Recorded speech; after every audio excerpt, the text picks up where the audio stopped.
ভাই, আজকে মিরপুর 10-এ এমন একটা দৃশ্য দেখলাম, বুকটা ভারী হয়ে গেল। মার্কেটের সামনে দিয়ে হাঁটছিলাম, হঠাৎ দেখি রাস্তার ওপাশে পুলিশ দৌড়াচ্ছে। মনে হলো বড় কিছু একটা হয়েছে।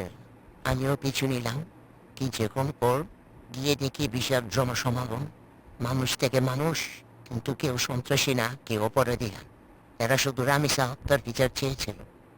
মিরপুর 10-এ বিক্ষোভ করছিল সাধারণ মানুষ। পুলিশ এসে তাদের তাড়া করে এখানে এনে ছত্রভঙ্গ করে দেয়। পাশে দাঁড়ানো এক সাংবাদিক বাইরে জিজ্ঞেস করলাম পুরো ঘটনা। তখন কানে এলো সাধারণ মানুষের কথা। বিচার চাওয়াটাও কি এখন অপরাধ হয়ে গেল? এই একটা কথা মাথায় ঘুরতে লাগলো।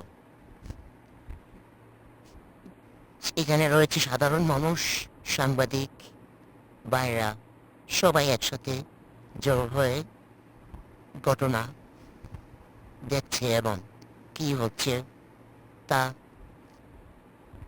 দেখার জন্য সবাই একসাথে জড়ো হয়েছে। পরে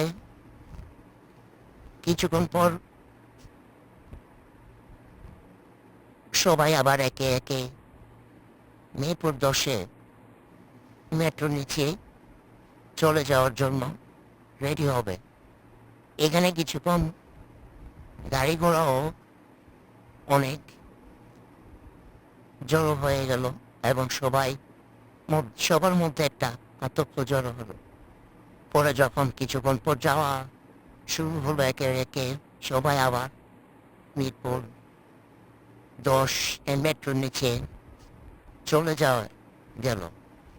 ভাই, দেশে কি আর ন্যায় বিচারের দাবি তোলা যাবে না? আপনার কি মনে হয়? কমেন্টে জানান।